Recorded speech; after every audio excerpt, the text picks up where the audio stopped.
Hello. So, it's currently Monday.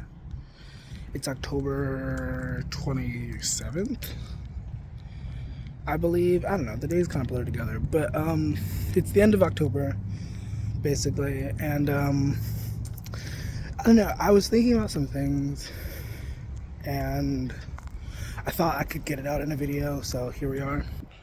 So I've been living at the place that I've been at for like the past year now, and I think a really important thing to do on any spiritual journey is asking self why. Why is this happening? What did I do? What can I learn from this? You know what I mean? And so I started asking myself these sorts of questions, and though the answers are not necessarily clear, I can appreciate that I'm able to ask those sorts of questions, you know?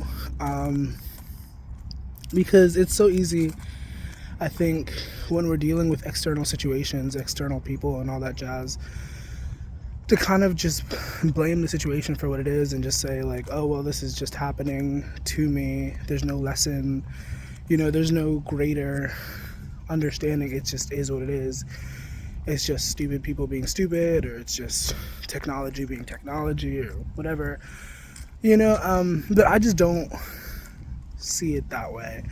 And so I was in one of my mutuals live streams, and I had asked her to pull me some cards on like when I'll be able to move, and the Eight of Swords is one of the cards that came out. And the Eight of Swords, if you don't know, is about feeling stuck. It's about feeling trapped. And it's one of those cards, it's an illusion. It's like you're not really stuck, you just feel stuck, you know what I mean?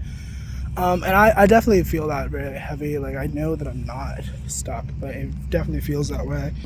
And I don't know, I think one thing that's really important is not to focus so much on the intentions of others.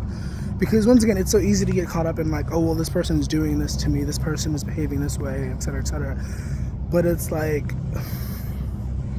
okay, but what can I control? What can I manage within this situation, within my reality, And it may be very limited, the things that you can control, but there are things that you can do within any moment to like control the situation. You know what I mean?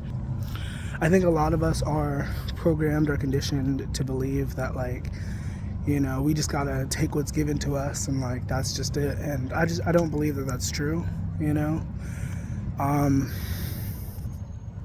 Like, for example, if you're being force-fed mashed potatoes and peas every night and you don't like that, you can easily refuse that. Like, that is a choice that you can make. You can refuse to eat. And obviously that would bring certain consequences, but that is a choice that you can make, you know what I mean? Like, I really do believe that there's always choices, there's always options, and it might not be the most savory options, but there are always options, And I don't know, before I had even asked her to pull me cards, I pulled cards for myself, I think. And it was basically like, it's going to take a while. It's going to be a while before you get out of here. And I was like, man, it's a real big bummer, And part of me is like, maybe this is just karmic debt. Maybe I'm just repaying something from a past life that I don't know about, And I'm okay with that. Like, you get what you give. And if I in a past life chose to be really nasty and ugly, then like the consequences are the consequences, But I don't know. I recognize everything is temporary for the simple fact of death. Like, regardless of anything else, like we all die, so, But I don't know. Everything is temporary. Miracles happen all the time. Jesus loves you, and whatever you're going through, well, I already said that. I said that like 3 times. It's temporary. Anyways, end transmission. Out.